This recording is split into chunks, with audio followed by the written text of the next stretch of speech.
Patriot. And tonight we have a special guest, Stat Pat. Connor, the progressive American, is here. Go ahead and say what's up to our family, Connor. Hello, everybody. My name's Connor. I go by The Progressive American on YouTube, on Spotify, as well as my newsletter on theprogressiveamerican.com. I do mostly writing just because that's where I got my start. I actually started out as an opinion writer at Loras College for the college newspaper called The Lorian. And since then, I have been bouncing around in political circles through campaign work. For example, I worked for the Raja Krishnamurthy campaign as a volunteer. Uh, and I also I think I heard some echo there, Oh, but Yeah, my that's yeah, it's bad. okay. fine. You're good. Um, but a lot of my work has been tied to things like disability rights. For example, after I left the Raja campaign after he defeated Pete DeCiani in his congressional race, I ended up working for Disability Rights Iowa, helping to inform people about the dangers of Medicaid privatization, and also working for the Elizabeth Warren campaign in the Iowa caucus. And recently, I actually worked for the Qasim Rashid campaign in his primary challenge against Bill Foster. One of those guys who's actually doing what we talk about and judge all the time because of our wonderful First Amendment rights, Stat Pat. Isn't that great? To actually find someone Yeah. that's actually in it. And we're going to talk a lot about your Yeah. campaign experience in a minute, but I also wanted to say congratulations on getting your master's because at the age of 25, it's fantastic. I too have a master's, but not nearly as one as useful as yours. Because you're actually going to be using it in your profession. I'm still kind of using mine, but it's different. It was film. Thank you very much. So, yeah, that's great. Congratulations on that, man. Someone who actually took learning seriously. I hope you're not in too much debt. And even if you are, we're going to win some elections, man, and get that debt cleared out in more ways than one. 6 ways to Sunday, baby. All right, so let's hear about what are your, having worked on campaigns, okay? What is the biggest misconception? Because all we've got to go on, right? All the general public has to go on when it comes to how campaigns operate is basically the West Wing, and Yeah. maybe some other primary research if they're really interested. But by and large, it's oh yeah, I saw those West Wing episodes where they talked about the campaign. I think it was one of the season finales or something, and that's why I got so many viewers and so many people remember it. But tell us what it's actually like. For the record, I've done some phone banking. That's it. They tried to get me to do canvassing. I'm like, no, I'm just gonna sit here and ban the phones. I'm not walking around and banging on doors. No way, man. Just give me So, the voice. so, so it's actually kind of funny that you mentioned canvassing and your preference for phone banking over canvassing. I prefer the canvassing because I actually meet people face to face and you get to talk with people. But as much as I like a good West Wing reference, as surprising as that is for somebody of my age, uh, the I would say the biggest misconception is that the people involved are all big corporate guys or somebody with a lot of politics connections. A lot of times it's just everyday people who are fundamentally looking for a way to change things or trying to solve a genuine problem. Many times they'll share some of the frustrations of the people that they're talking to. For example, I knew during my time with the Qasim campaign, uh, a lot of people who were very frustrated with the Democratic establishment. Sometimes I agreed with them on those for their reasons. Other times I vehemently supported them. But at the same time, I think one of the things that I have noticed is that a lot of people, particularly depending upon the generations who are, answering the doors or answering the phones, is their understanding of what type of elections matter. Unfortunately, when it comes to campaign work, a lot of people do kind of focus on the presidency alone, and if Yeah. you come in and try to talk about a congressional primary like I did, you'll get one of two answers. A lot of times, not interested, or there's a primary today. That those Yeah. those responses are incredibly frustrating. But nonetheless, it is still important to emphasize that the people doing the campaigning, the people who are like on the streets, in the field, or even the people organizing them are not just big corporate political guys, but people who are genuinely trying to make change. Right. So when you, with your experience with canvassing, That's definitely something I've always been interested in doing. But the thing is, like, my district is like super boring. Like it's pretty much always going to swing blue. There's not really anything super topical here or exciting or anything like that for people to get like um, basically to give people a reason to get involved. Um, when you come across these people who don't know if there's like a primary going on or just aren't interested in getting involved in the primary process, where do you think that comes from? Especially if they care more about the presidency instead. Where do you think that actually comes from? Is there like coverage of it? So, Local news coverage, like, hey, this is when the primary is happening. Make sure to get involved, or something along those lines, or it's a couple of things. So in the race, the most recent race I was a part of, the Qasem campaign, one of the things that happened that I noticed was that it started out with local news, usually around some sort of controversy between the candidates. For example, the local newspaper in my county, the Daily Herald, would do profiles of a bunch of potential candidates all at once in different congressional districts, including mine. And then they would explain the positions of the people they're dealing with. And then they would also basically explain some of the controversies. There was a controversy between Qasem and Bill Foster, where the Qasem campaign, our campaign, released an ad basically criticizing Bill Foster for leaving an event early when we didn't really know that he would be showing up in at all. And then we later learned that he was leaving because apparently he had a prior engagement. The Bill Foster campaign made it seem like we knew that he'd have a prior engagement, but we didn't. That was never communicated, and even some of the people who were organizing it actually came out after the Daily Herald kind of took his word for that, the Bill Foster's word for that, and kind of made it a whole thing. Obviously, that didn't like change the course of the election outcome. Incumbency advantage is a major component of why that happened. But the big thing was the Daily Herald was the one that kind of started it and started drawing attention. But because the local news media system is kind of falling apart, and something I've actually written about extensively, or at least complained about extensively, right? Us too. it makes it very hard to sometimes get a lot of attention.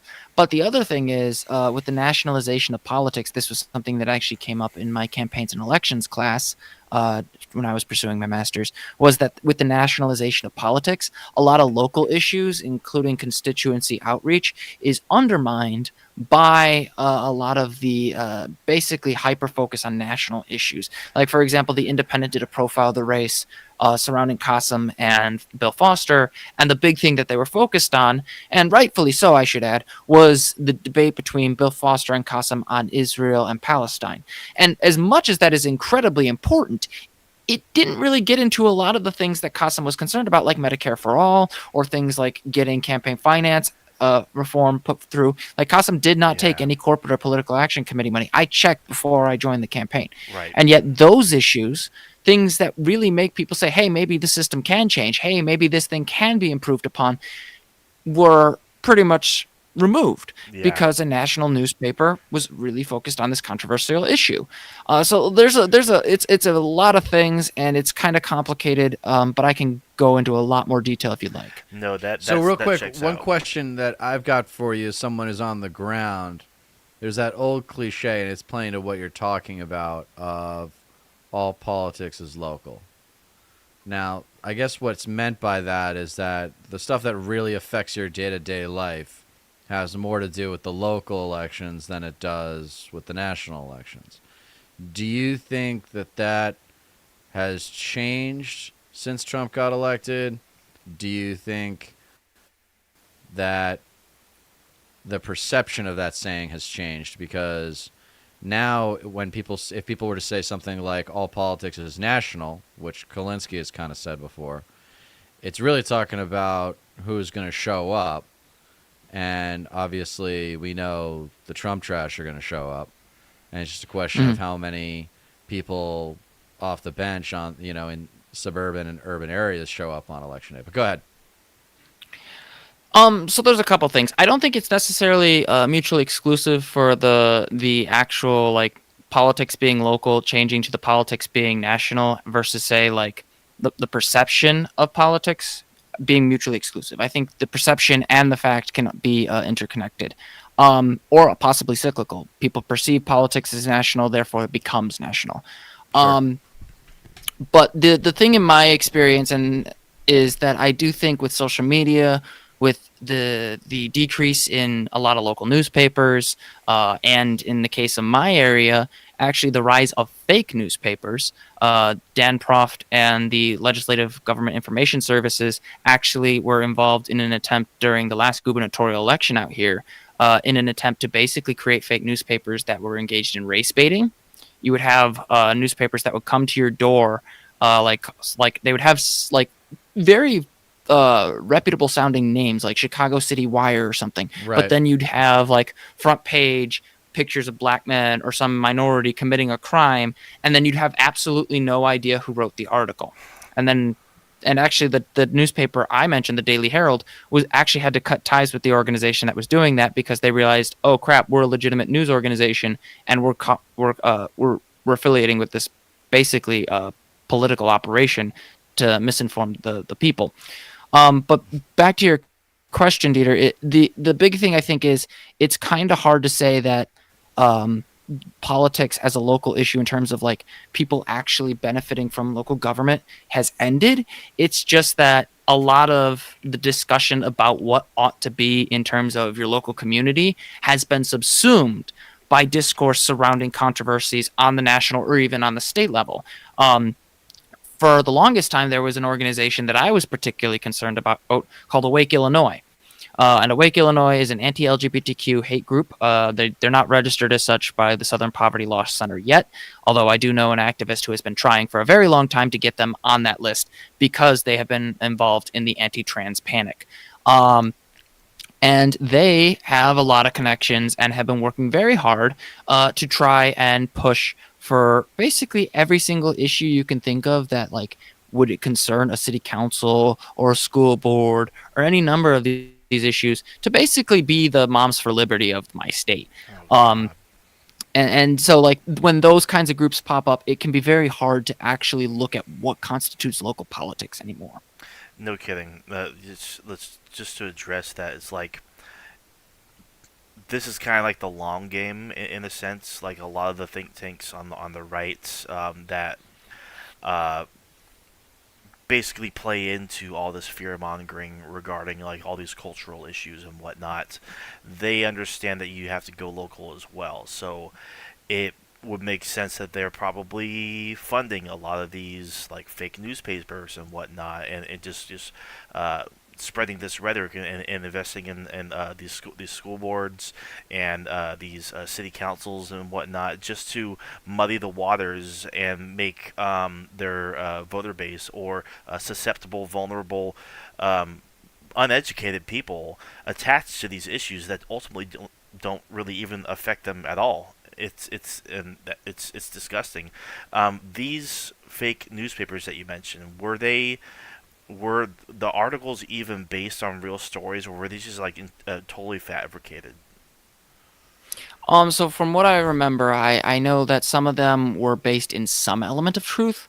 But unfortunately, I never got to get a hold of one since I lived in an apartment complex at the time when these things were going around. So I never received one of them. But I do know people complained about them. They questioned the authenticity of these stories. Most of the articles I read about the issue, particularly I think it was in the Chicago Sun-Times, if I remember correctly, was that these papers were basically part of an operation to race bait. That Right. was the big thing.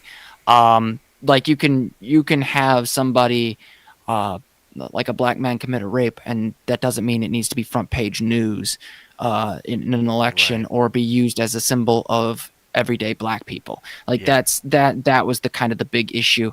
And unfortunately, my hometown used to actually be a sundown town, even though it's one of the more well-off suburbs in the state of Illinois.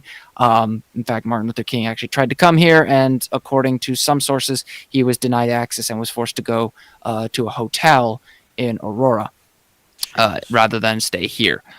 He was allowed to give a speech, but not to stay at a hotel. So there is a dirty element of this history that is very sad and disgusting. And so I think the big thing here is you can get some of these right wingers who will take some element of truth that somebody somewhere did something bad and then Right. extrapolate that into The some larger anecdotes. meta narrative that is Yeah. incorrect. And that actually comes up a lot in my response video to Candace Owens that is coming out this Friday. Yeah, it seems like that seems to be like way too common. I mean, with conservative media in general, like if there's some grain of truth in it, like even if everything else in the story is just complete and utter bullshit, that grain of truth is what the base, the consumer, will attach to when criticized about believing it. It's honestly, It's the most it's class- impressive at this point. It's just impressive. I think it's also sad how consistently it works, Yeah. right? And the God. most classic example I think of this, and this is my my Dieter dichotomy number 9, anecdotes versus data, right? Anecdotes Yep. / stories work a lot better on people because they invoke their emotions, and it's someone's father, daughter, mother, son that you're talking about who got hurt by an immigrant. Isn't that the most classic story ever? So all immigrants are criminals. Everyone's coming over the southern border is a criminal, and those stories work. So the burden is on us to make data sexy, and that's what we talk a lot about on this channel is political marketing. And I'm interested to hear more about these fake newspapers because I feel like they're starting to pop up in my neighborhood, and I'm on a left coast town, like very, there's the only conservative people here just want their tax cuts. That's just the super rich people. That's really it. Everybody else is pretty left. There's rainbow flags everywhere, and the latest LGBTQ plus Yeah. flag. I don't even know what you call it, but And not go ahead. not to mention, like you mentioned, how Kyle Kalinske says that like politics are all natural. It's national. Or anything but natural. No kidding, no kidding. And like that, the truth in that is that, with these local institutions and organizations that are pushing these race baiting stories, all this fear mongering, these newspapers and whatnot, they it really all comes down to distraction. Like instead of actually Yes. focusing on local issues and issues that actually directly affect you and your finances and your community, et cetera, they want to distract you with whatever culture war outrage of the Yep. day, like outrage bait of the day is. If they can hook you in and get you mad about something, then you're not going to have to worry about how you're getting screwed. And this has been a very, very widespread, coordinated effort on behalf of basically the entire conservative media apparatus as well as their donors. And it's really disgusting just discovering and learning as we go along how deeply ingrained it is to just not The just levels. not just on a national level, but like on a state and Yep. local level as well. You mentioned Moms And- for Liberty, like that's just one example, but like there's little groups like that all over the place, and They love they're kids, not man. Their they're- favorite use is the culture war is the kids. That's their Yep. favorite cut-in Yep. point is going to these angry parents reviews. And it's interesting. You were talking about the distraction. I have an episode called The Right Wing Magic Trick, which is all about the distraction tactics that they use with the culture war. And I'd say kids, Good video. immigrants, what were the other big ones? I mean, any minority really. And but I feel like they're going after the angry white women with a lot of that stuff. The men just care about the men are easier sells on conservatives. It's really like the conservative white women. that they're going after with that kind of stuff. Yeah. It's actually kind of interesting because on the one hand, I genuinely like have seen like that kind of appeal to suburban women in the like attempts to get like the children and the Right. anti-LGBTQ stuff.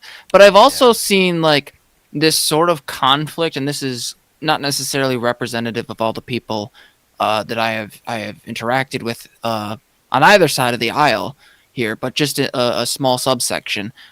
Who are somewhat conflicted because on the one hand they do have anti-LGBTQ prejudices, but they also don't want to lose their right to like bodily autonomy, that's where it's Right. like there's a certain element where I'm just like, yeah, you guys kind of shot yourself in the foot when you were Yep. kind of like when you went all in on that those decisions, and then you have one of your justices literally talking about how you might go after contraception next. That those kinds of things have always fascinated me. I don't have any academic literature on that since my focus during my master's program was um, women's recruitment and descriptive representation. But it would be interesting to see to what extent is there a difference in like how suburban women among certain ages perceive their bodily autonomy versus their concerns about LGBTQ rights, or if they see it as interconnected as they should. I'm guarantee you they don't see it as interconnected as you would like them to, and I can guarantee you their bodily autonomy matters a lot more to them than their LGBTQ plus rights. I mean, I was Hmm. tempted just I mean, because I grew up, I've traveled the political spectrum. We've talked a little bit about it. It's born a conservative household, but raised in the capital of American liberalism in Boston, and gone all the way from. I was never a Jesus freak Christian, thank God, but I was kind of a neocon for sure. Um, and I think that having traveled all the way across it, um, and brushed up against all these different personality types, the suburban women are can be easy to scare, and if they come from even a upper middle class and definitely an upper class level of privilege, then they're going to think that they know what's best all the time, and so they're going to show up and talk to you about CRT when they haven't read any of the tenets of CRT. They don't even know what the hell CRT is, but there's that entitlement that happens, and everyone got to sit there and deal with it and act like it should be taken seriously. Yeah, that entitlement and that need to sound smart and that need to sound informed. And meanwhile, they're actively voting against their own interests. It's like, Well, the ones who are in the 1% aren't. yeah, yeah, no kidding. I'm thinking I think I'm a little lucky, even though I have had some pretty nasty experiences in this area with just the general politics of going door to door in this congressional district, going up and down the state. I was practically up to the border of Wisconsin. Actually, our district is very, very weird. If you want to take a look at a really clearly gerrymandered map by establishment Democrats, look at Bill Foster's district. But I have actually been very lucky, at least in my hometown, because there has been a shift.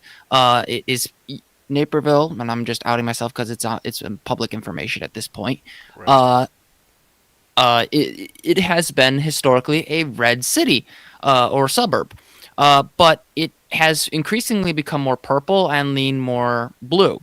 And one of the things I've noticed is that bodily autonomy, particularly when it comes to the right to choose and also contraception, has become increasingly important. But with Yeah. also the diversification of my hometown, I have also seen an increase in understanding that maybe the people on the news talking about the dangerous immigrants, whether they're from Eastern Europe or India or Pakistan, aren't as bad as you think they are, or that they're just fundamentally people. The culture shock stuff that would have scared people in 2016 out here is not the same as it was, and so this fear, it does not have to stay that way. It can and does change if we push in the right direction.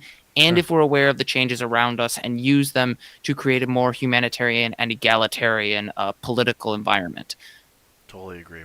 Yeah, I think that's a big reason why there wasn't a red wave as predicted in 2022 because of the whole Roe v. Wade thing. I think there's still, Yeah. I mean, for crying out loud, women are half the population. Like you gotta imagine. And they're better at voting too, No kidding, absolutely. You and they got- live longer. Yeah, you gotta imagine that they're probably still very much worked up about that and want to make a difference. And that's a big thing too. Is like this was like just getting Roe v. Wade overturned was a multi-decade long project, and it had to do with like the Republicans understood, Mitch McConnell understood.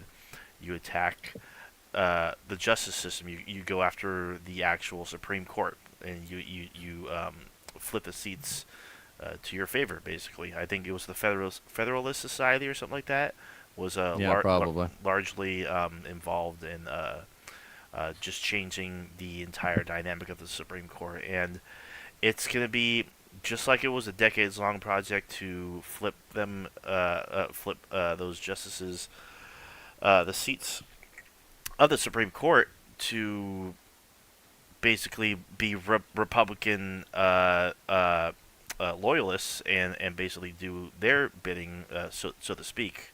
It's going to be a decades-long process for us to basically reverse the damage that they've done, unfortunately. But I mean, if it means that, I mean, we're starting to see signs of it beginning to blossom, and like we already know that the up and coming generations are going to be much more progressive than the previous. It's just kind of a waiting game at this point, and just making sure that there's no. Yeah, but there's not going to be any money. There's not going to be any money to pay for anything. That's Right. going to be the big problem, and that's going to be Right. the big crux because our debt's not going down at all. Okay, Yeah. so they're going to bring up debt. They're always going to be able to bring up debt. Yeah, not There's to always mention- going to be this stigma about the southern border. We were talking about it earlier, how every phobia is more overcomable except for Islamophobia. That's always going to be a talking point. A lot of these people, they just don't. A lot of these folks that we're talking about, they grow up centrist and they start caring about tax cuts because they have investment portfolios and they want the best capital gains tax cut that they can get, and that's what the GOP sells them on. So, I mean, you say younger people are going to grow up more progressive. I hope so. I hope so. I mean, But I'm especially- worried about people who are like this idolization of Trump. I think is working on a lot of people because everybody wants to be a renegade in America. Everybody wants to be a contrarian. Everybody wants to be original. Conspiracy theories have an above average work rate in the United States of America because of how fucking narcissistic our society is. I'm so special. So we were talking about it earlier when we had our guest from the Vanguard, Gavin, last week, Connor, and I was saying that it just kind of came to me during the conversation. I said, we not only can and should go after American exceptionalism, we must go after American exceptionalism. We have got to have some goddamn humility. I mean, these problems are enormous. People, I mean, I'm one of them. Part of the reason, I mean, there was a lot of reasons, but part of the reason why I'm not having kids was the thought absolutely came to my mind when I had to get serious about that decision. What kind of world am I going to be growing up in? And also, too, like if I have to serve a purpose, I think there's going to need to be some risk associated with the actions that are taken in order to defeat Trumpism. And there are going to be certain people that are going to be called upon to say things that are going to risk their lives. Because after all, these aren't just overgrown children. They're overgrown children with guns and votes. And so I want to be prepared to jump into one of those positions at some point, and not having kids makes it a lot easier to do that. But that's just one symptom of this society that is shrinking. Opportunity. If opportunity was a bubble and it was this big in the 80s, then it's come like this and this and this and this and this and this. And it's getting worse and worse and worse. And the data keeps piling up for all the minorities. So all the white people say, oh, the minorities who just love to complain all the time. It's like, well, if you took 30 seconds to look at the data, you can't really argue with the system's results. The system's results are too big to ignore. So that's all by way of saying that there needs to be some trickle down kind of communication that takes place from the figureheads of the left to amongst the little people, if you will. And I think there's a lot of opportunity. We talk a lot about creativity being the advantage that the left has that the right doesn't. You know, we have all the creative people. If you're creative, you're probably an empathetic person because that's kind of the purpose of creativity, yada, yada, yada. And we can use that to an advantage. So there should be kind of some creative communication going on between the leaders of the left and people who actually are on your school board and so forth. But that's my naive communication entrepreneurial dream, is to make something like that happen. If you guys have anything, I'm down to listen to it. But I did want to check out, there are some really exciting state polls that I did want to talk to you about, Connor. Unless you guys got any reaction to all the bullshit I just spewed. I did have a couple of things I wanted to hit on here. Yes, absolutely. I think when it comes to the American exceptionalism thing, I have been all attitudes, in my opinion, are a matter of a balancing act. Meaning that you don't want to get engaged in complete and utter nihilism, and to the point where you don't care about your community and say it's all trash. And look at all the insurmountable problems that are before us, or at least the seemingly insurmountable problems before us, and say nothing can be done. It's all trash. It's all garbage. There's no point in engaging in that. And I see a lot of that, unfortunately, particularly among my generation. But you also don't want to be so gung-ho, as some people have, that to act as though that we have all the power in the world and that it's just going to be fine. America is exceptional on its own. Therefore, we're not going to do anything. No nation state, no community, no organizational structure of society has ever operated under the assumption that it will just be fine because we are who we are. Exactly. People unless you exclude childish. all the ones. It's fucking childish. Yeah, it really is. Yeah. Those nations became great because they were like, we need to go earn it. Yeah, they did fucked up things to become great and recognized by history, by global history, but they didn't go into it, oh, we're so awesome. It's like, no, we're Rome. Yeah, let's go act like Rome and go kick the shit out of those Germanic tribes, Continue. Yeah, and like a lot of times people fetishize Rome, but really they don't appreciate the humanities that of today that come from those traditions that are Roman influenced. Modern engineering. Yeah, modern engineering. We all stand on the shoulders of our predecessors, and sometimes that means looking down at the foundations and saying, hey, maybe we need to reevaluate how we went about that in the past, and don't do that in the future. Like, one of the reasons I originally pursued a history degree for my bachelor's, I actually double majored at the time, to understand how we got here. Some of the questions that I was forced to understand and forced to stop thinking like a political scientist and start thinking like a historian, like my mentor told me, was to ask questions like who, what, when, where, why, and why significant? Why does this matter? And unfortunately, if we assume that America is exceptional solely by being American, we lose that last part. And that's critical. Because if we don't understand why this stuff matters to us, we will never build something that'll last for people who come after us. The dead teach the living is the motto of my high school, and it plays off of what you were just talking about, is we're all standing on the shoulders of the intellectual giants that came before us, and their intellectualism withstood the test of history, and very few people think about education that way. That's a very high level view of education, and it's actually the opposite of narcissism, because your legacy is the contribution you made to that intellectual pyramid. Whatever pyramid you pick, whether it's chemistry or physics or history or media like mine was, if you're going to go and do what you're doing, and I don't know if you have interest in getting your PhD or something like that, that's what you're doing. I mean, but doesn't it drive you crazy? Here's another conservative talking point. Oh, the only purpose of getting an education is to get a job and make money. And pay I was off just your about to go on a rant about that. Yeah, how often have you heard that? The purpose of education God. is to get a job and make money. And what I suggested we talk about is actually getting kids, not necessarily to figure out what they want to study, but at around sophomore year in high school, you can do personality tests, and you can also look at just their grades and what they're good at. and figure out like anywhere from 3 to 5 to even more career paths that they could go down in their education that would lead them to certain careers, right? And you'd be like, okay, you want to go be a doctor? Here's how hard, because that way they know how hard it's going to be. Like, and, you know, modernizing the way we educate doctors is also actually kind of a gold mine for people who know what they're talking about in education, but that's another conversation for another time. But right now is it's something the Europeans do is they get people to make an intellectual commitment earlier in their lives. I know one guy who went from being a physics major at Oxford to being a lawyer, and now he's a tech entrepreneur. And he's been successful at everything he's done. The point was that he made that intellectual commitment to focus on physics. He studied other things. They don't just study that. But it's basically like picking your major in late junior year in high school, something like that. But the personality test is what makes it pretty sexy to me.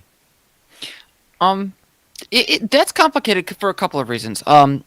I think the thing for me when I hear like the education thing, like you mentioned earlier, oh, you know, you're just getting a degree to just get more debt, or what are you gonna, where are your jobs, where are you gonna get your right. job? To me, education, particularly college and above, is not. The university is not a job factory. It's a citizen factory. It is about creating good citizens who, yes, they should be able to find a job with the degree they've gotten, since we've been pushing people to pursue that in the first place. But at the same time, one of the things that I think is really, really important to emphasize is knowledge about how to exist in our society, how to look for information, how to evaluate why you think a certain way, why you act a certain way. College, in my experience, and again, it's not for everybody. Like there are exceptions to the rule. Should be about making sure that we provide as much as many perspectives, as many places of understanding as humanly possible, so that we have an informed citizenry that can effectively communicate not only their ideas, but also the ways in which they can pick up on the falsehood of other ideas or people who are presenting ideas. One of the things I think is really important, I think both of you will appreciate this, is that we really need to start teaching media literacy at a young age. What does it say that media literacy has been commercialized to some point with like organization, like with things like Ground News? And as much as I pay for Ground News, because I'm very aware that even with all the studying I've done, I'm not immune to propaganda. But what does it say that that kind of a service is being sought out now because people don't know how to evaluate news sources on their own? Yeah. That's a dangerous thing.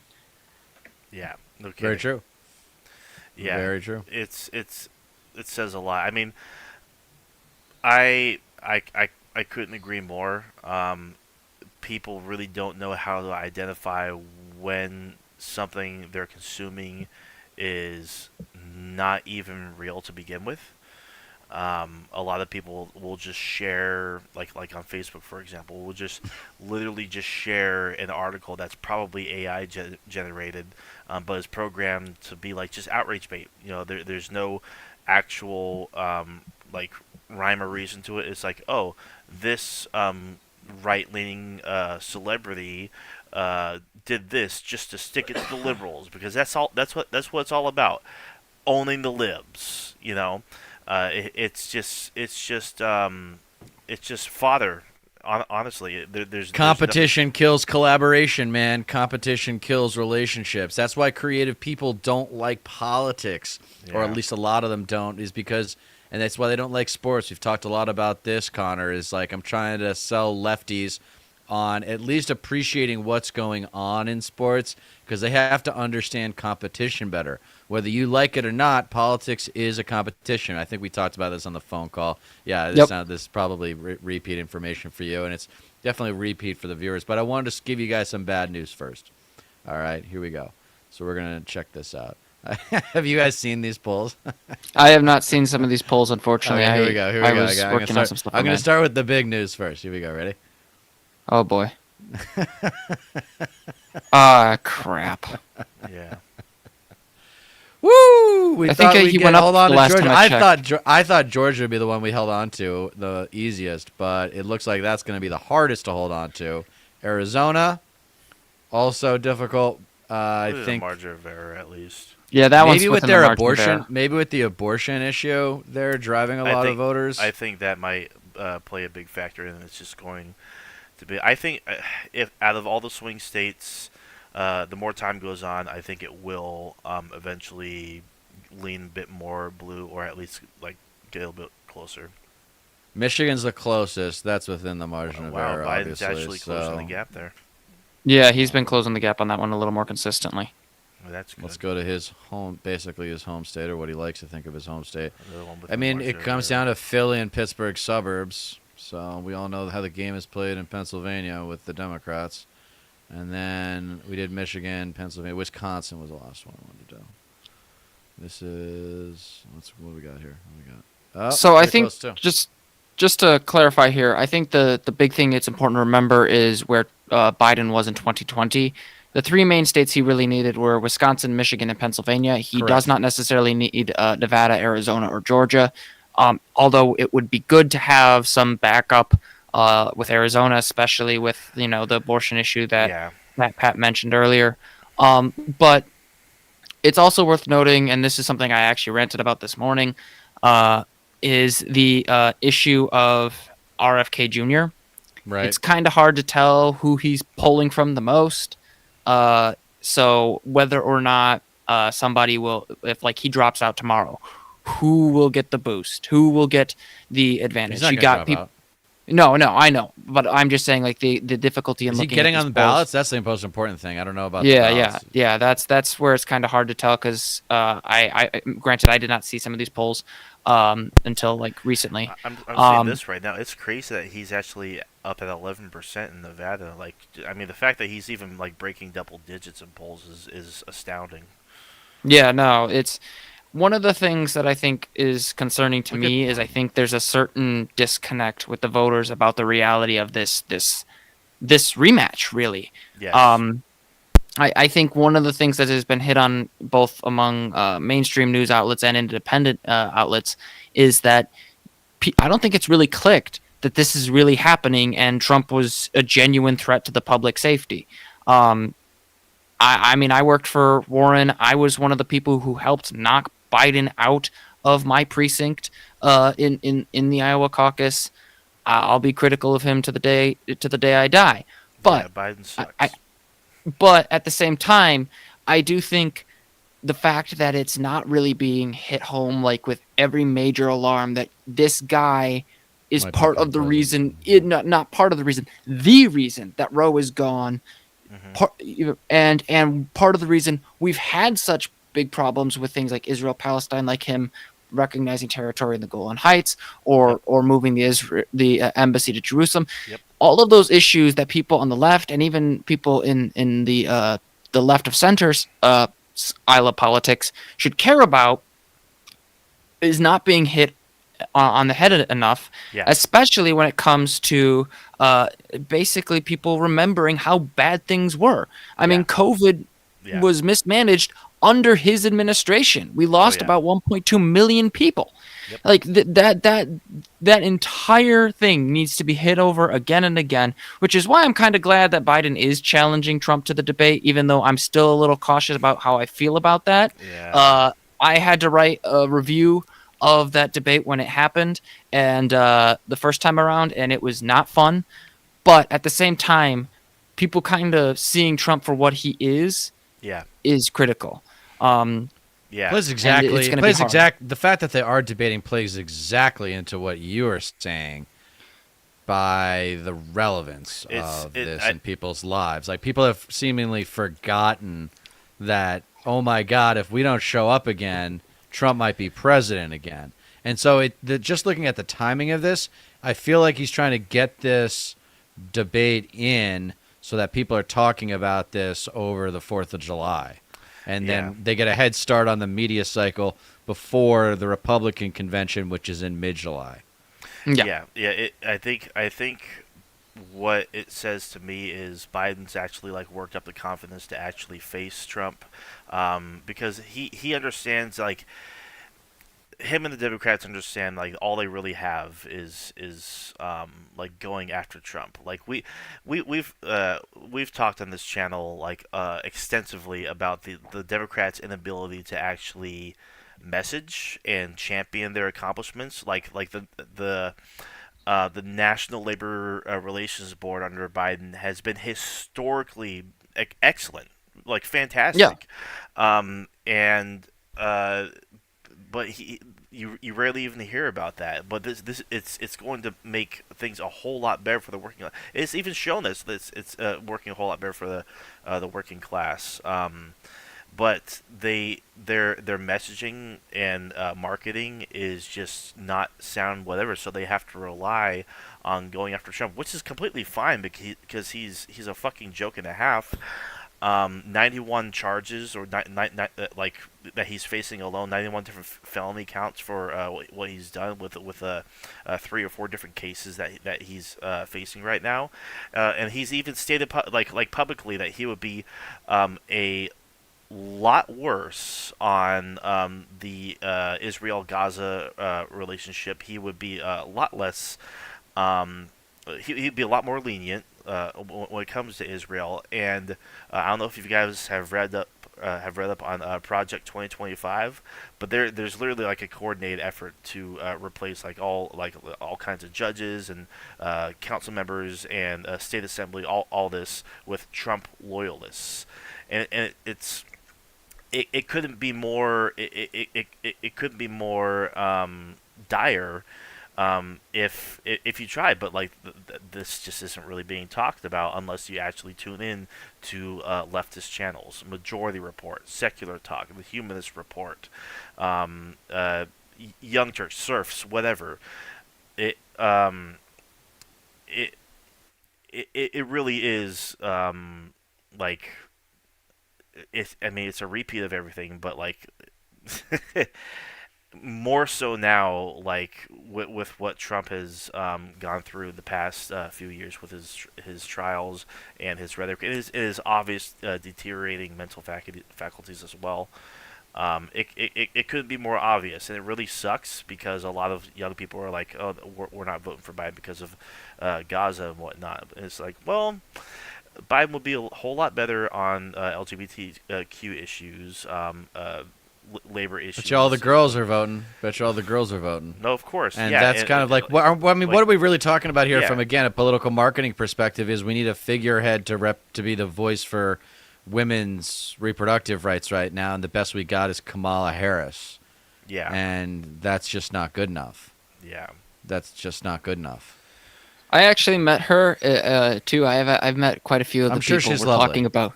She's very nice, and she gave me a very succinct answer about what. I asked her about what we can do about healthcare policy in terms of helping people get access to help if they have issues of suicide. Like, what are they going to do? And she was very clear that expanding access in terms of making it easier for people to be able to pay for those services is a critical component, because a lot of people don't go because it's super expensive. And making sure there's more publicly available clinics and things like that. Granted, this was several years ago, so she gave me a much more long answer. But I would agree that the unfortunate reality is Kamala Harris does suffer from two things. One, she is a politician, and this actually came up in my research. And two, she's a woman. And one of the things that is actually very unfortunate in our media today is that there is empirical evidence to suggest that women politicians are not simply stereotyped as women, but a subsection, women politicians, distinct from both men and politicians as accepted. And that means all the negative stereotypes that come with being a politician and all the negative stereotypes that come with being a woman in the public eye intersect and are treated as something outside of the norm. And as much as Kamala Harris has had her own problems in terms of presenting herself, I think it's important to reiterate over and over and over again, we are not out of the woods at all when it comes to dealing with sexist stereotypes and talking points. Not Period. at all. Like No. Don Lemon is a in fact, I perfect think example of that. I think they've been sidestepped by other issues. You know, most obviously race. Yeah. We've been talking a Yeah, ton like- about race, and we haven't had time to talk about other stuff. And There's only so much media cycle, and you look at even just scrolling through Morning Joe in the mornings now. I just as soon as I hear about 30 seconds of a story, I just scroll through and says until it changes from being about Trump, and then it's about Israel, Gaza, and then it's about maybe Ukraine, and then they're back on Trump. And you just scroll. I don't even like watch the show anymore. I used to watch it to get an idea of like where the boomer liberals are at because you kind of need them. But yeah. Anyway, continue with what you were saying, Connor. Yeah, and just like in terms of the research I did, and granted, I am not an expert by any stretch of the imagination. I would still consider myself a student, even though I've graduated.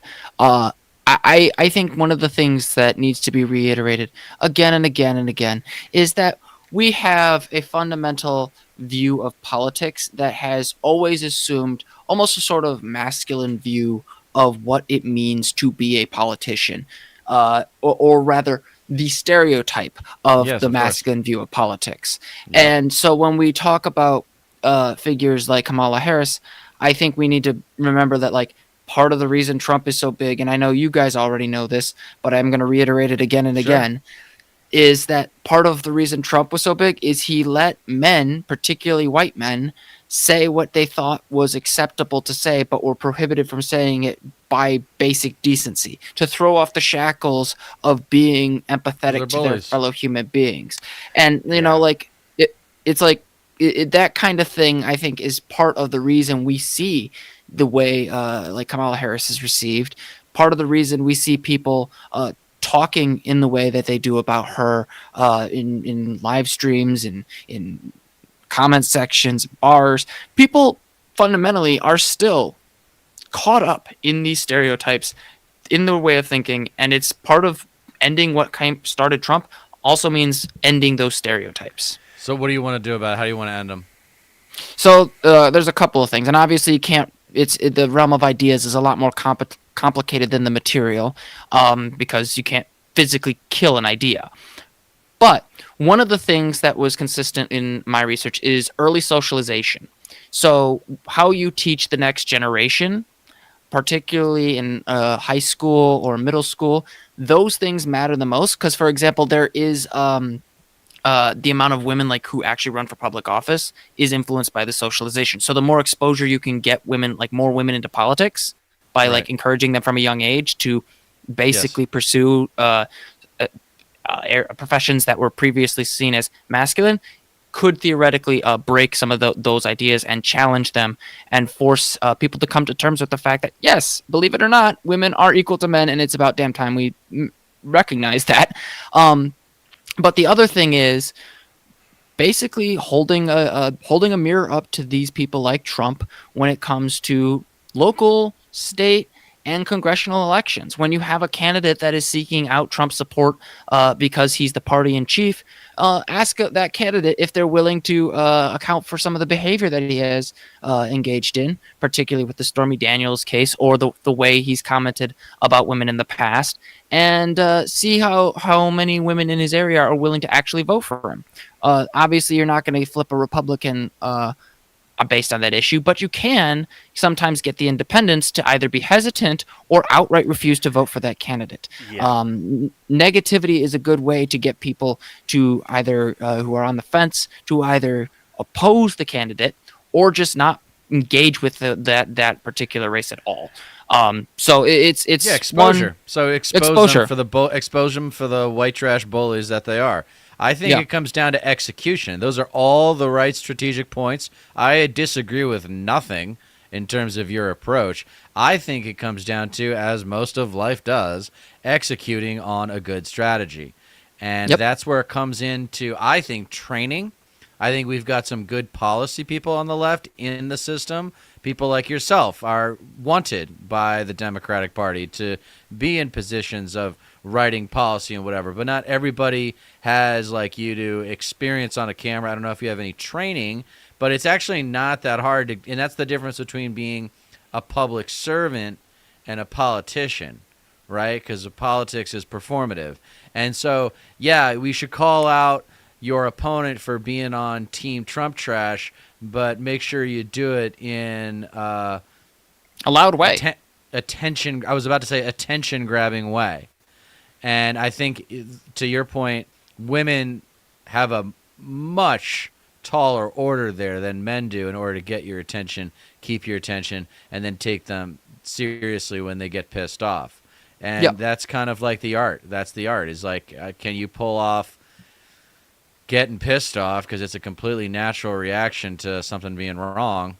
Can you pull that off and really be like, I feel you, like, let me get pissed off for you? Because people on the left don't like being angry because they think it like keeps them in the same place, and they lose productivity, and it becomes this distraction, and they don't know how to deal with it, and they'd rather just compartmentalize. And I get that.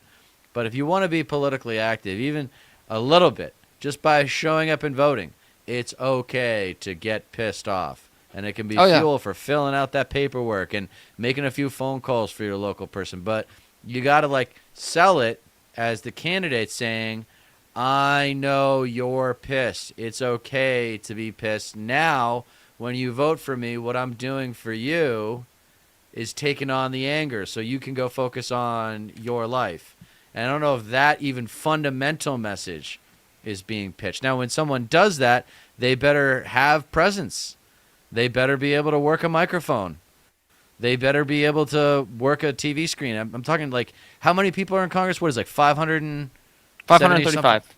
500, thank you. 535, okay. And nobody knows who like 80% of those people's names. Well, You know what I mean? Like, it should be there should be an entire media apparatus by the DNC. We are the party of creativity that makes people get to know these personalities, and it can be like a community.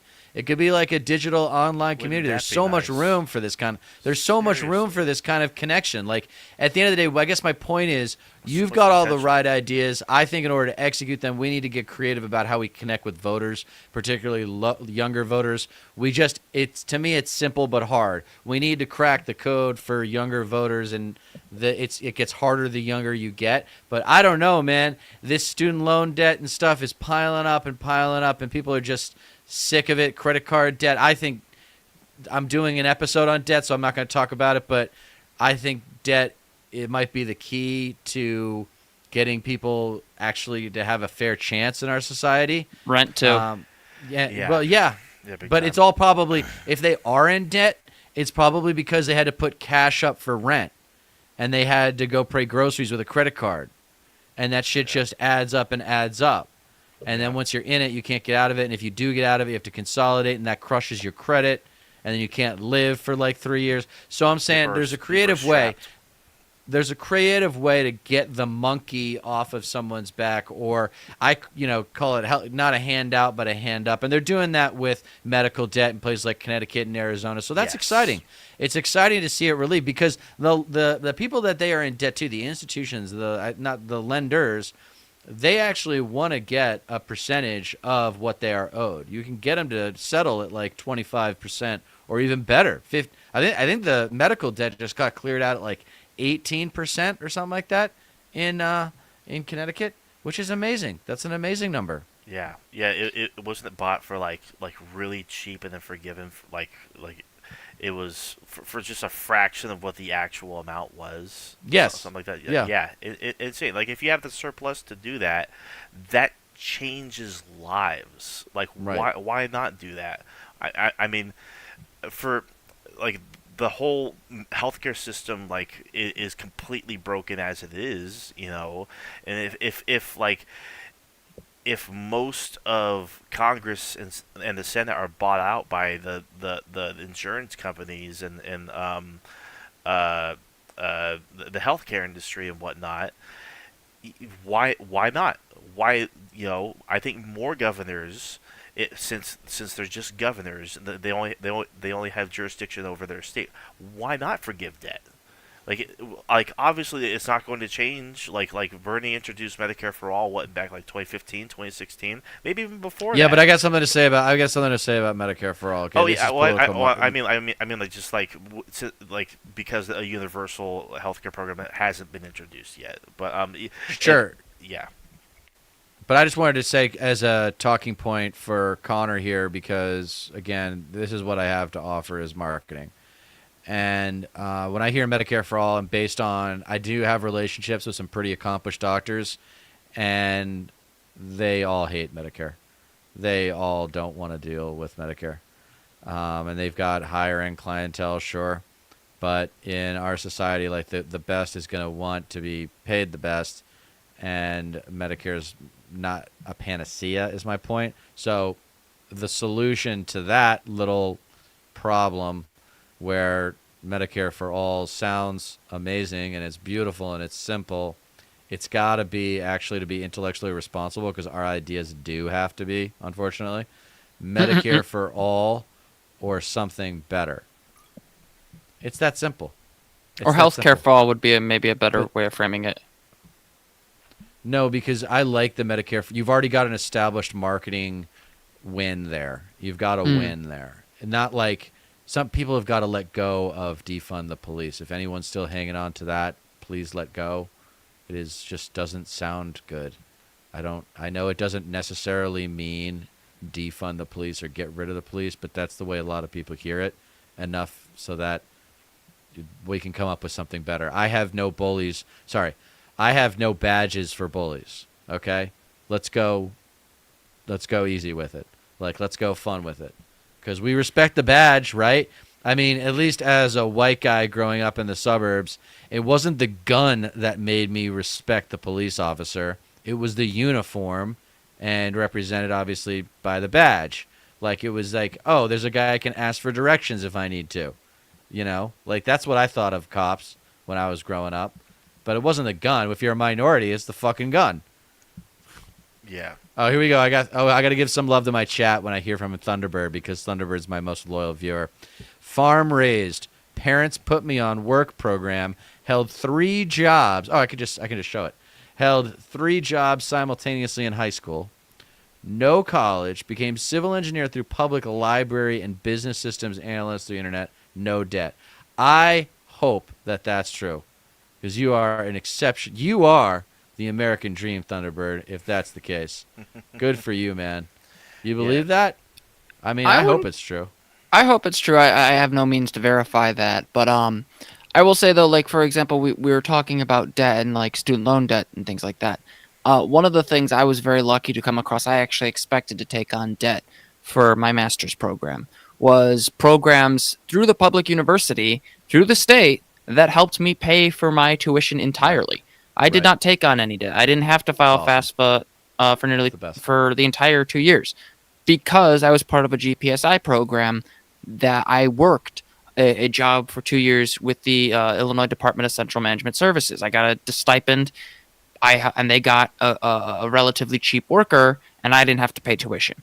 So there are elements of this where I think like being able to also like say, hey, there are ways to make sure that higher education and education in general can be cheaper, can be affordable. But like you said, Dieter, marketing those ideas, getting people to see it not so much as my taxpayer dollars, but as my commitment to build a better future, Bingo. because that's what it is Right. is Bingo. critical. Because like we can, as Americans, have a pretty damn good society. We just have to make the leaps to do it. We have to have the political will to do it and the policymakers necessary to focus those resources together on behalf of the people. And if we don't have that, we're just going to be back here twiddling our thumbs and saying, what went wrong, what went wrong, what went wrong. I can't talk today, apparently. What went wrong? You're doing a good job. You're doing a good job. Yeah, no, I completely agree. No, if you don't, instead of getting tied down by these niche issues that ultimately don't really affect anything, these dumb cultural issues or what have you, then like actual progress can be made, effort can be made to actually focus on making a beneficial change, like thinking beyond yourself. Like, yeah, because a lot of conservatives, a lot of right wingers, their mindset is, well, as long as I get mine, then Yes. screw everybody else. Like, as long as I get Yes. mine, and like I don't respect that in the slightest. Like, sure, it's fine to look out for yourself. It's okay to put yourself first when it comes to managing your own finances. Like it's like what they teach you if you're on a plane. Put your own mask on first if you're going down before you help others. That's totally fine. Like if you make yourself whole, make yourself stable, then like of course, like go out and help others. But to just Fuck that, dude. I'm in it for myself. I don't know what. You guys are here to serve me. Bend the fucking knee, motherfucker. Who founded this country again? The white Anglo-Saxon Protestant. My people. You owe me. It's the American WASP dream, motherfucker. yeah. Here comes the progressive Catholic in me just coming out of with the left hook. Oh, Catholics, man. You guys. Progressive Oh, my Catholicism God. with a chair. Alcohol and yelling. That's a family culture for you right there. You get- Irish and German, baby. yeah. All right. Oh, and German. Nice. Well, I mean, I don't want to be too stereotypical, so I won't go to the Yeah, German. well, my that side left before all of that happened. Way before that. I got Right. an 8th German, an 8th Italian, and then the rest is WASP. Yeah. So Yeah, I got some I'm not- Italian there too. So I think Irish Nice. is German for me. Strong hair follicles. You guys wanna do something fun real quick?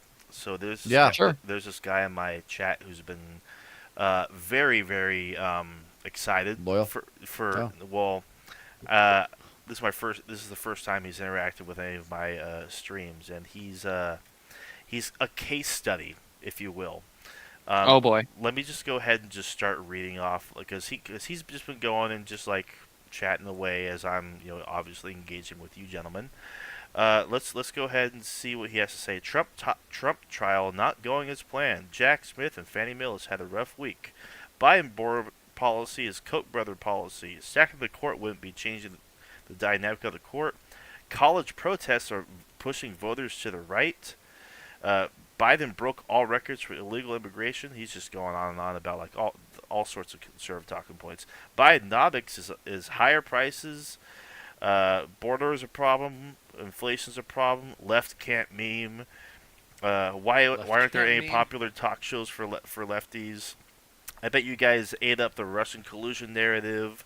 Leftists are betas. I bet these guys took the Trump clot shot. He claims that we have 4 years of peace in the world with Trump. How do you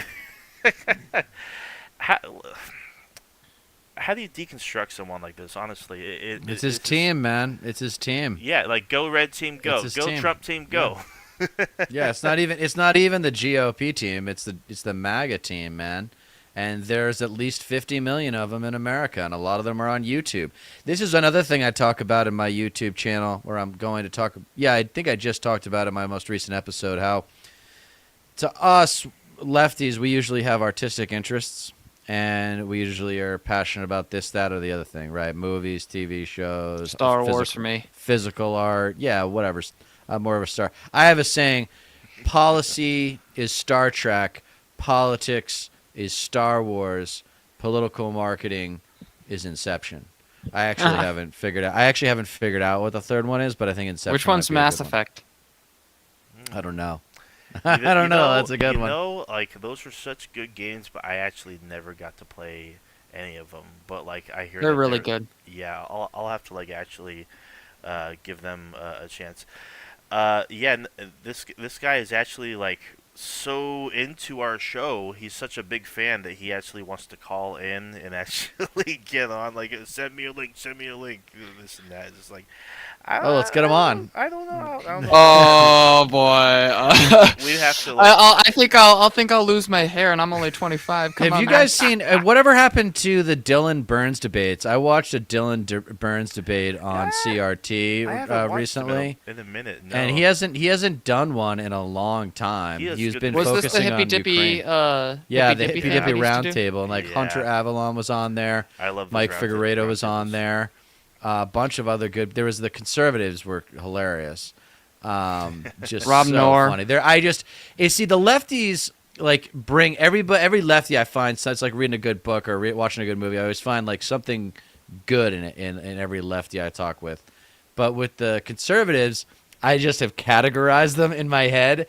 And as soon as they say one thing, it usually only takes 30 seconds or less. And I'm just like, oh, you're that kind. Oh, okay. I mean, they're so simple, dude. They're so simple. And Yeah. I know a lot of people say that's left wing hubris to say that right wingers are just not as diverse intellectually, well, ethnically. That's obvious, but Right. it's true. Their belief system, they compartmentalize unintentionally. Like there's 9 different kinds of intelligence, and one of them is existential IQ, and they just defer to their social hierarchy, which is usually the minister of their church, to answer those big questions, so they can get back to their college football game. That's or their guns, or their hunting, or their or the gun obsession. I don't have a problem with the hunters. It's the lone gunman that I'm really worried about, as we've talked about. Yeah, I'm really glad you brought up Dylan Burns. He really is kind of a badass. As Megan points out in my chat, he went to Ukraine. Like he, Yeah, like, how do you do He that spent shit? 30. Yeah, I think he spent like 30 grand on some kind of effectively a documentary. Yeah, good for him. Yeah. What a badass. No, he's a dude. great guy. He's hilarious too. I love him. I think he's great. He's got Yeah. he's got Like- I mean, Yeah, got that he's crazy younger look. than any man. of He's us got- too. I think. Yeah. Yeah, I think it's he's crazy. 22 now. Yeah. Oh, is that it? crazy. Yeah, I think Wow. so. Like, he's 3 years younger than me at least. Yeah. Um, yeah. Wow. Crazy. Lucky devil. It's actually kind of funny because so I actually have beef with some people on the left and the right.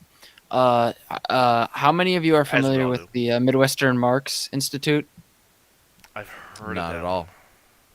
So one of their main guys is a guy by the name of Eddie. I won't go into this because it's a very long story and it's been over a year. But I went to college with him, and he's very much against Ukraine. But Dylan Burns actually did a response video to him, just Oh. going over all the nonsense that goes into this. And I kind of view some of the people at the Midwestern Marx Institute in the same vein as that commenter.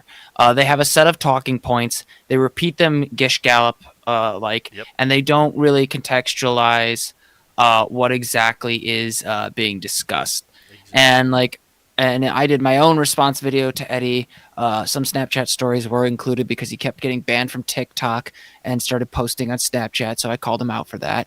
But they have a set of points that they repeat ad nauseum, irrespective of context. And at a certain point, you got to look at that and say they're not putting in the work and move on. Because if you don't, you're just going to waste your time getting mad at these Yeah. people, as I have many times before. Yeah, it's like when Dylan Burns went after, who was it, Infrared or something like that. Oh, Infrared's a lol cow. Yeah, he really is, as well as Jackson Hinkle. Like, I saw all those debates, when Have when you Ukraine seen the war was latest still on popping Jackson off. Hinkle? I saw him. First- He had some event. Jackson Hinkle had some event in Eastern Europe, and there must have been like 400 people there to like listen to him speak, and they all were like these guys that looked like pretty powerful. I don't know. It's so Jeez. crazy. Yeah. I should check out what he's up to. Oh my god. Yeah, So he yeah. just sold out, right? He's getting money from Putin or something. Something like that. Yeah, it's also like really unfortunate because his account on Twitter like actually recently really blew up because of he just happened to have like correct takes when it comes to Israel and Gaza, and so lots of people are sharing his correct takes, and which is unfortunate because he's a fucking idiot and he's a stooge for Russia. I love the whole thing where it's just like if my opponent like it says like something wrong, oh, I'm going to just say something even more wrong and just Yeah. double down on it. It's like the opposite of one side must therefore be correct, and that's kind of Jackson Hinkle when it comes to American Contrarianism. foreign policy. The State Department can do a lot of horrible things. Well, easily I don't know if you're aware, but Ukraine still exists, so. Okay. So fuck you, Easley. Go ahead. Connor's too nice. This is what Yeah, I'm talking about, Connor. This is what I'm talking about, man. You're too nice. You're such a nice guy. Well, I You can know. I can lose my temper on occasion. You but say like, you're a I Star Wars fan. I think you need to watch some Star Trek, man. I think you're a policy Me guy. too. yeah, I probably would. But I will say I think the other thing here is I I think the thing is with these kinds of people like Jackson Hinkle, Pearly Davis, the pearly things, they like to say things for the sake of saying things and contrarianism. I think Yeah. there's this fundamental and I think it goes kind of back to what you said about Yes. American exceptionalism, Dieter. Everybody wants to believe that they're the ones who broke Yep. the wheel, Crack the but they're code. not. Yep. Mhm. In You're reality, not special. you're You're not you, special. I believe it was Stephen Hofstetter who got mad at one of his hecklers during a comedian, like he was doing some comedy, and one of his bits was, "You're not special, and I'm sick of your shit." That there is a certain element of where I do think people need to be taught, like, you earn your credibility. You have a right to an No opinion, kidding. Yes. but you are not entitled to credibility. Like, just because I have a master's Yes. doesn't mean everything I say on here deserves respect. Right. It just means I have a right to say it. Yes. I even though I write extensively and I cite all my sources in APSA, does not mean I am automatically correct. I don't want my audience to ever look at what I write and just say, "Oh, this is my number one news source." No, I am a commentator. Check Yeah. me. Yes. Check like, literally, everything. Please fact check me. Like that's it's like you will never hear that from the right. You'll never hear that from like right wing pundits because they literally like you said, they gish gallop. They just fill the void with hot air. They just say a whole bunch of shit and just throw it against the wall and see what sticks. Honestly, and it's like one of the biggest problems I've had with people on the left and the right. Well, I mean, left is being charitable. Like Jackson Hinkle calls himself a leftist. I don't fucking think so.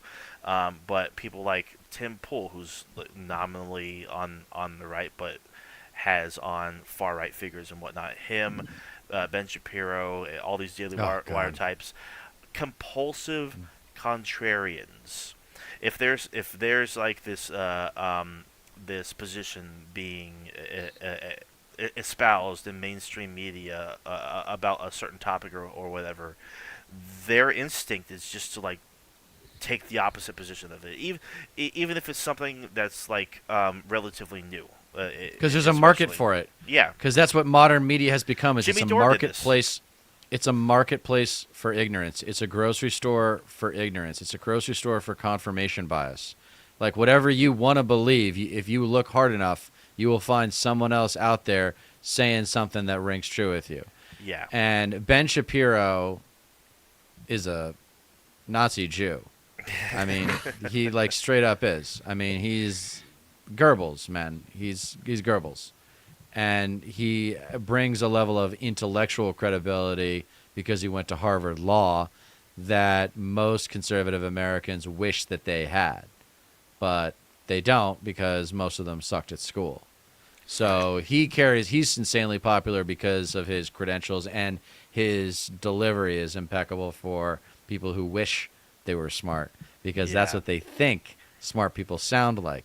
In truth, the smartest people I've ever met talk a hell of a lot slower than I do. They suck you in, dude. The real smarties out there, That's they suck you in, and every word counts. That's like Clinton was like that. In private, supposedly he was like that. He was actually very efficient with his communication. But Yeah. anyway, yeah, we do have some. Yeah. So wait, we got some more love from Easley. Here we go. Russian boy. troops enter Volchansk, Kharkov City. Okay. Well, I mean, it's like a lot of things. I'll believe it when I see it. When it's over. Yeah. Oh wow, that's wonderful. Doesn't bigger that than give you hope? TYT. I don't Doesn't think that so. give you Like, hope? Maybe more like maybe. Either more way, shame on viewership, TYT for not evolving. Shame Yeah. on TYT for not evolving. Yeah, like And coming up with like they're the so whole they're so the whole disappointing. creative communication system I described earlier. Like, how do we get personalities assigned with these names that we know or should know? TYT should have been the leader on that, but yeah. the money's not in it, right? That's the problem with the free market, and that's why if you ever want to talk about media issues, you got to go back to the Telecom Act under Clinton. Yeah, there's. I mean, he no absolutely money. the fair. What was it called? The Fairness Doctrine. Fairness Doctrine. Thank you. Under Reagan was the start of it. Like the castle began to crumble. The castle of integrity in journalism started to crumble after the Fairness Doctrine was repealed. Yeah. But after the 1996 Telecommunications Act, it was open season on journalistic integrity. Big I mean, time. even people that come out of Columbia Journalism School and stuff now will try to get into journalism to become real. I know people that did this, and they've sold out.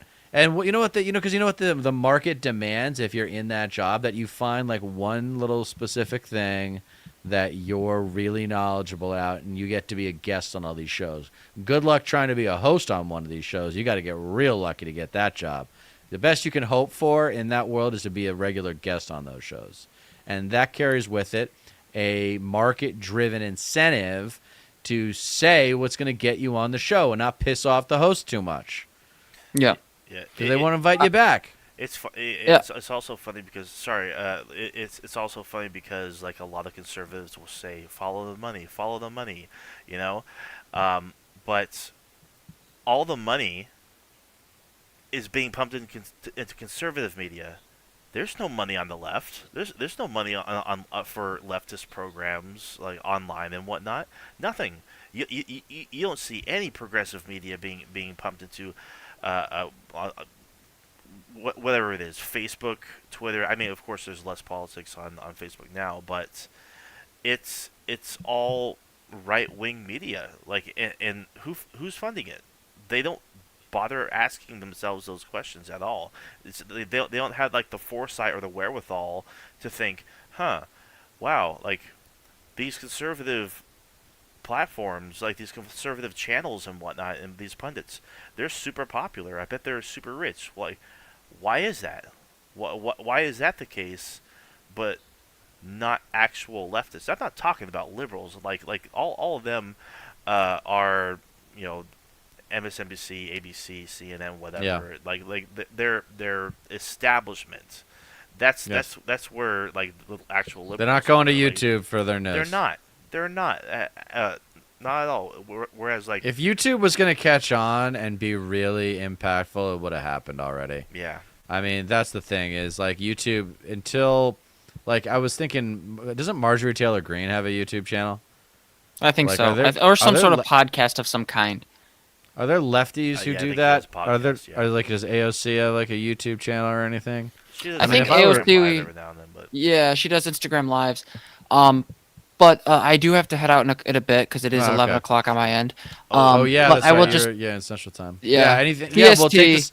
The floor is yours. What would you like? Any closing remarks, sir? So first of all, thank you very much for having me on. I really Yeah. appreciate it. But to address some of the things that Easley is saying for my final middle finger to the chat, I would just like to say a couple things. Just because something is popular does not make it true.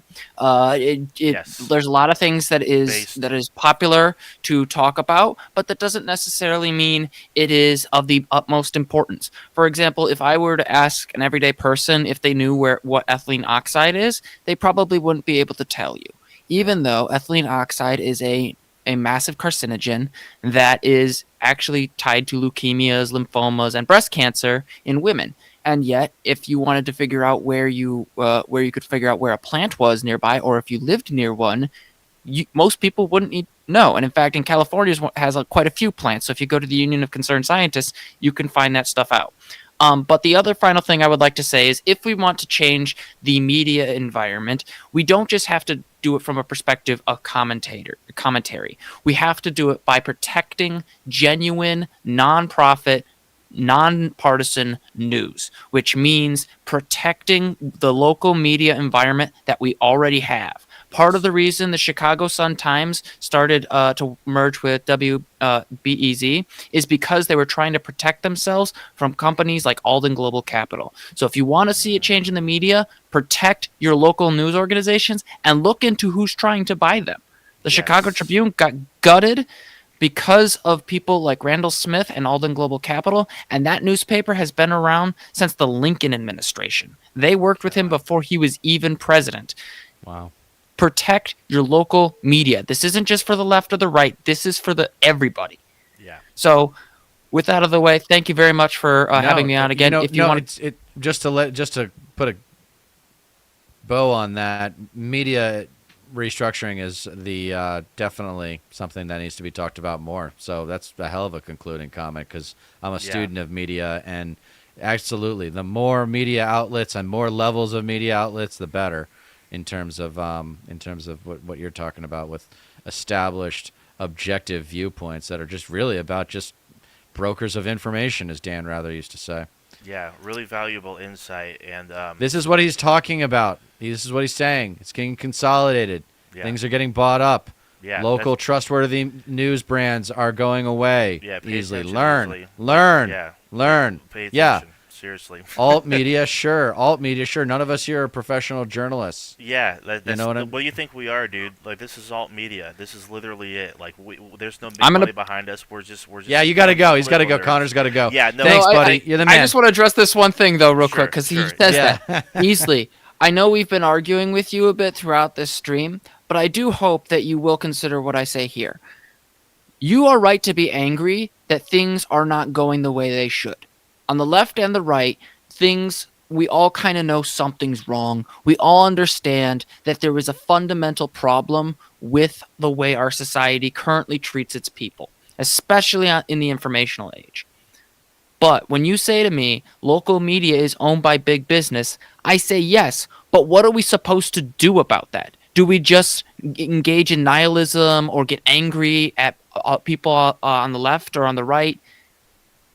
You're just not going to change anything if that's all you're going to do. Like I said earlier, you can either choose to be of the assumption that we'll fix everything just because we're Americans, or you could be one of the nihilists, or you could rise above that and look at things and say, here's what I can do. So I encourage you, look into the local media outlets that are being bought up. Look at the people who are gutting your local news organizations, who are trying to replace them, and consider, what does that mean for you as a citizen, as a member of this country?